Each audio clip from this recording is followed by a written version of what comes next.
नमस्कार दोस्तों, स्वागत है आप सभी लोगों का Sonu study classes YouTube channel में। दोस्तों मैं आप लोगों को NCERT book class 9 Hindi Kedarnath Agrawal ji का जीवन परिचय मैं आप लोगों को इस वीडियो में बताऊंगा। प्रश्न नंबर 2, केदारनाथ अग्रवाल की जीवनी एवं रचनाओं का परिचय दीजिए अथवा केदारनाथ की साहित्यिक सेवाओं एवं भाषा शैली का उल्लेख कीजिए। केदारनाथ अग्रवाल स्मरणीय तथ्य: जन्म 1 अप्रैल सन 1911 ईस्वी, मृत्यु 22 जून सन 2000 ईस्वी।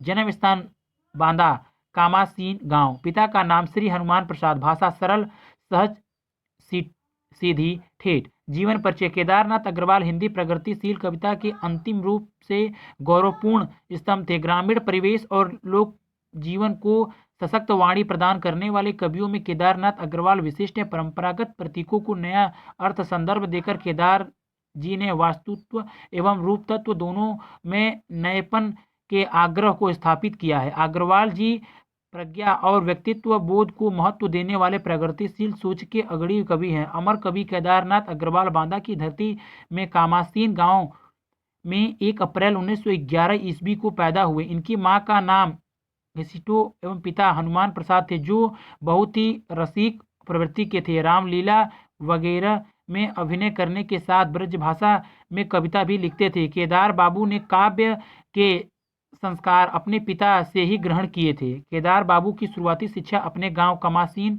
में ही हुई। कक्षा 3 पढ़ने के बाद रायबरेली पढ़ने के लिए भेजे गए आए, जहां उनके बाबा के भाई गया बाबा रहते थे। छठी कक्षा तक रायबरेली में शिक्षा पाकर 7वीं 8वीं की शिक्षा प्राप्त करने के लिए कटनी एवं जबलपुर भेजे गए। वहां 7वीं तक पढ़ ही रहे थे कि नैनी इलाहाबाद में एक धनी परिवार की लड़की पार्वती देवी से विवाह हो गया, जिसे उन्होंने पत्नी के रूप में नहीं प्रेमिका के रूप में लिया गया। ब्याह में युवती लाने प्रेम ब्याह प्रसंग में लाया। विवाह के बाद उनकी शिक्षा इलाहाबाद में हुई। 9वीं में पढ़ने के लिए उन्होंने इविंग कृष्ण कॉलेज में दाखिला लिया। इंटर की पढ़ाई पूरी करने के बाद केदार बाबू ने बीए की पढ़ाई के लिए इलाहाबाद विश्वविद्यालय में दाखिला लिया, जहां उनका संपर्क शमशेर और नरेंद्र शर्मा से हुआ। घनिष्ठ बढ़ी उनके काव्य संस्कारों में एक नया मोड़ आया। साहित्यिक गतिविधियों में सक्रियता बढ़ी, फलत वह बीए में फेल हो गए। इसके बाद वकालत पढ़ने कानपुर आए। यहाँ डीएवी कॉलेज में दाखिला लिया। सन 1937 में कानपुर में वकालत पास करने के बाद सन 1938 में बांदा आए। इस समय उनके चाचा बाबू मुकुंद लाल शहर में नामी वकीलों में से थे। उनके साथ रहकर वकालत करने लगे। वकालत केदार जी के लिए कभी पैसा कमाने का जरिया नहीं रही। कचहरी में उनके दृष्टिकोण को मार्क्स के दर्शन के प्रति और आधारभूत दृढ़ता प्रदान की। सन 1963 से 1970 तक सरकारी वकील रहे। सन 1972 ईस्वी में बांदा में अखिल भारतीय प्रगतिशील लेखक संघ के सम्मेलन का आयोजन किया। सन 1973 ईस्वी में उनके काव्य संकलन फूल नहीं रंग बोलते हैं के लिए उन्हें सोवियत लॉर्ड नेहरू सम्मान दिया गया। 1974 ईस्वी में उन्होंने रूस की यात्रा संपन्न की। 1981 ईस्वी में उत्तर प्रदेश हिंदी संस्थान ने पुरस्कृत एवं सम्मानित किया। 1981 ईस्वी में मध्य प्रदेश प्रगतिशील लेखक संघ ने उनके कृतित्व के मूल्यांकन के लिए महत्व केदारनाथ अग्रवाल का आयोजन किया। 1987 ईस्वी में साहित्यिक अकादमी ने इन्हें उनके अपूर्व काव्य संकलन के लिए अकादमी सम्मान से सम्मानित किया।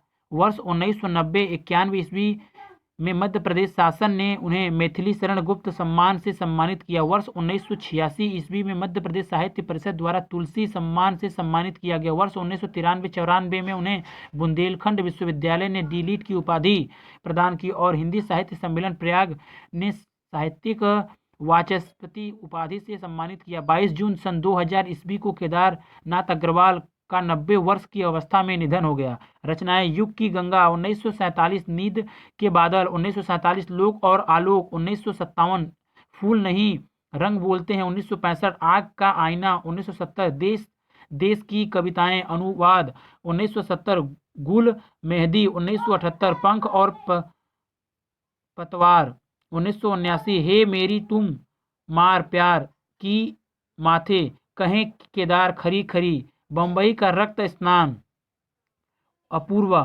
1983, अपूर्वा 1984, बोले बोल अबोल 1985, जो सिलाएं तोड़ते हैं 1985, जमुन जल तुम 1984, अनिहारी हरियाली 1990, खुली आंखें खुले देने 1992, आत्मगम 1986, पुष्पदीप 1994, वसंत में हुई प्रसन्न पृथ्वी 1996, कुहकी कोयल खड़े पेड़ की दें 1997, चेता नया खेता नई कविताएं का संग्रह, परिमल प्रकाशन इलाहाबाद, गद्य साहित्य समय समय पर 1970, विचार बोध 1980, विवेक विवेचन 1980, यात्रा संस्मरण, बस्ती खिले गुलाबों की 1974, दतिया उपन्यास 1985, बेल बाजी मार ले गए, अधूरा उपन्यास जो साक्षात्कार, मध्य प्रदेश साहित्य परिषद की पत्रिका में प्रकाशित, काव्य भाषा प्रगतिवादी काव्य में जनसाधारण की चेतना को स्वर मिला है, अतः उनमें एक सरसता विद्यमान है। छायावादी काव्य की भांति उनमें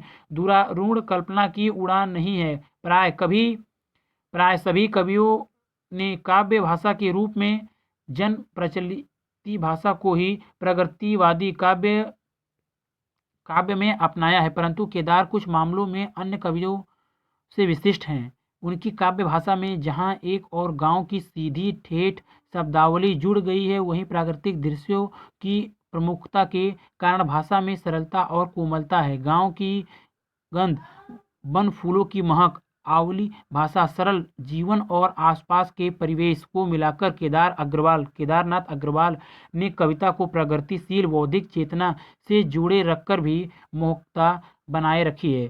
समग्रतः केदारनाथ अग्रवाल सूक्ष्म मानवीय संवेदनाओं, प्रगतिशील चेतना और सामाजिक परिवर्तन के पक्षधर कवि हैं। संवेदनशील होकर कला के प्रति बिना आग्रह रखे हुए काव्य की जनवादी चेतना से जुड़े हैं। युग की गंगा में उन्होंने लिखा है, अब हिंदी की कविता न रस की प्यासी है, न अलंकार की इच्छुक और न संगीत के तुकांत की भूखी है। इन तीनों से मुक्त काव्य का प्रणय करने वाले केदारनाथ अग्रवाल के काव्य में रस, अलंकार और संगीतात्मक के साथ प्रवहमान है और भावबोध एवं गहन संवेदना उनके काव्य की अत्यंत विशेषता है। अगर वीडियो अच्छी लगी तो वीडियो को लाइक करें, शेयर करें, कमेंट करें और नेक्स्ट वीडियो के लिए चैनल को सब्सक्राइब जरूर करें। Thank you for watching.